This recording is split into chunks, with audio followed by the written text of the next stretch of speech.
छत्तीसगढ़ क्रांति सेना अभी भी दो परिवारों के साथ में धरने पर बैठी हुई है और अभी भी उनकी डिमांड यही है कि 55 लाख रुपया 5 लाख सरकार की ओर से और 50 लाख कंपनी प्रबंधन की ओर से उन्हें दिया जाए मुआवजे के रूप में।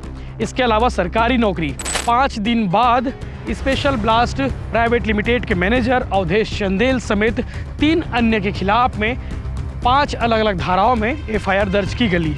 लगातार इस पर बातें हो रही थी, लगातार इस पर हम रिपोर्टिंग करते आ रहे थे ग्राउंड पर जाकर, लेकिन आज 3 बड़े अपडेट हैं। नमस्कार, जय जोहार, जय छत्तीसगढ़। मैं यशवंत साहू और आप देखना शुरू कर चुके हैं भिलाई टाइम्स। लगातार बेमेतरा जिला के बिरला ब्लॉक स्थित पीरदा गांव में जो ब्लास्ट हुआ था, आपको मालूम होगा कि स्पेशल ब्लास्ट प्राइवेट लिमिटेड में 25 मई की सुबह तकरीबन 7:55 में जोरदार ब्लास्ट हुआ था और इस जोरदार ब्लास्ट में कई कर्मचारी मारे गए हैं। हालांकि कई कर्मचारी जो मारे गए हैं उनके पुष्टि अभी नहीं हुई है, लेकिन उनके शरीर के अवशेष यानी कि उनके अंग मिले हैं, जिसको लेकर पुलिस लापता बताकर जांच कर रही है और जो शव के अंग मिले हैं उसका डीएनए टेस्ट कराने के लिए भेज दी है। पुलिस मामले की जांच कर रही है और लगातार सवाल ये उठ रहे थे कि अभी तक फैक्ट्री संचालक यानी कि बारूद बनाने वाली जो फैक्ट्री है उसके संचालक के खिलाफ एफआईआर दर्ज क्यों नहीं की गई, मुआवजा में देरी क्यों हो रही है। बहुत सारे सवाल थे, उन बहुत सारे सवालों के जवाब अब धीरे धीरे आने लगे हैं। आज 2 बड़े अपडेट हैं, 3 बड़े अपडेट ये कह सकते हैं कि कल हालांकि ये जानकारी हमने बता दी थी कि जिनके कर्मचारी जिनके परिजन इस फैक्ट्री में काम करते थे, मजदूर थे, वो लापता हुए थे यानी कि उन्हें मृत मानकर चल रहे हैं। उनके परिजनों को 30-30 लाख रुपए का मुआवजा दिया गया, लेकिन छत्तीसगढ़ क्रांति सेना अभी भी 2 परिवारों के साथ में धरने पर बैठी हुई है और अभी भी उनकी डिमांड यही है कि 55 लाख रुपया 5 लाख सरकार की ओर से और 50 लाख कंपनी प्रबंधन की ओर से उन्हें दिया जाए मुआवजे के रूप में। इसके अलावा सरकारी नौकरी, इसीलिए 2 मजदूर परिवार के अभी भी लोग धरने पर बैठे हुए हैं।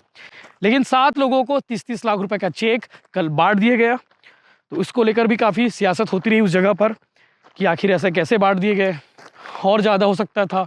छत्तीसगढ़ क्रांति सेना आखिरी समय तक डिमांड करती रही है और अभी तक डिमांड कर रही है। उनका कहना है कि कल यानी कि 31 मई को कुछ बड़ा हो सकता है, ये देखने वाली बात है।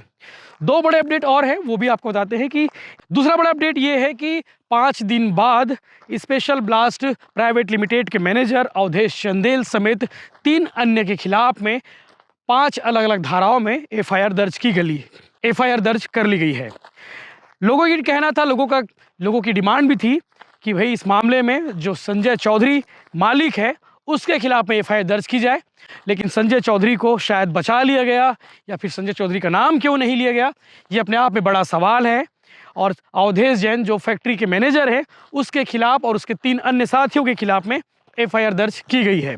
लगातार एफआईआर की मांग की जा रही थी, वो चाहे छत्तीसगढ़ क्रांति सेना की ओर से हो, चाहे ग्रामीणों की ओर से हो, चाहे कांग्रेस की ओर से हो या स्थानीय जनप्रतिनिधि की ओर से हो, जो लगातार डिमांड कर रहे थे कि भाई फैक्ट्री के मालिक संजय चौधरी के खिलाफ में एफआईआर दर्ज की जाए। लेकिन 3 लोगों के खिलाफ में अलग अलग धाराओं में एफआईआर दर्ज कर ली गई है। वो धारा मैं आपको बता देता हूँ, जिसमें पुलिस ने कंडरका थाना की पुलिस ने दर्ज किया है। 5 अलग अलग धारा है। धारा 286, 304A, 337, 9B और 9C, इन धाराओं के तहत मामला पंजीबद्ध किया गया है और पुलिस मामले की जांच कर रही है। सिर्फ और सिर्फ एफआईआर की कॉपी में अवधेश चंदेल का नाम का जिक्र है, बाकी 2 का नाम जिक्र नहीं किया गया है। इसके अलावा तीसरा बड़ा अपडेट इस मामले में यह है कि कलेक्टर रणविजय शर्मा ने, जो बेमेतरा कलेक्टर हैं, उन्होंने फैक्ट्री के उत्पादन और तमाम चीज़ों पर प्रतिबंध लगा दिया गया है, यानी कि फैक्ट्री को बंद करने का आदेश उन्होंने कल जारी कर दिया है। कल देर रात उन्होंने आदेश जारी किया और आदेश जारी करने के बाद उस पर इम्प्लीमेंट शुरू हो चुका है। इसके अलावा उस आदेश में यह भी कहा गया है कि जांच के दौरान अगर फैक्ट्री संचालित होती है तो उसके खिलाफ कार्रवाई की जाएगी। वहीं जो पहले से वहां बारूद मौजूद है, बारूद का ढेर मौजूद है, उसकी सुरक्षा की जिम्मेदारी कंपनी प्रबंधन की होगी। तो कंपनी प्रबंधन के ऊपर जिम्मेदारी एक और चीज़ आ गई है कि जाँच तो चलती रहेगी, इसके अलावा वहाँ पर जो बारूद का ढेर है उसकी जाँच भी उन्हें करनी है। लगातार इस पर बातें हो रही थी, लगातार इस पर हम रिपोर्टिंग करते आ रहे थे ग्राउंड पर जाकर, लेकिन आज 3 बड़े अपडेट हैं। पहला बड़ा अपडेट, मुआवजा की राशि 30-30 लाख रुपए 7 परिवारों को जो है चेक बांट दिए गए हैं, 30-30 लाख रुपए की मुआवजा राशि। इसके अलावा 2 परिवार अभी भी धरने पर बैठे हुए हैं। वहीं दूसरा बड़ा अपडेट ये है कि एफआईआर दर्ज हो गई है और तीसरा बड़ा अपडेट ये है कि कंपनी यानी कि बारूद बनाने वाली उस फैक्ट्री को बंद करने का आदेश कलेक्टर की ओर से जारी कर दिया गया। इस विषय पर हम लगातार रिपोर्टिंग करते रहेंगे, आप हमारे साथ बने रहिए और आपकी ओर से कोई सजेशन, कोई कमेंट तो आप हमें नीचे कमेंट पर जरूर लिखिए।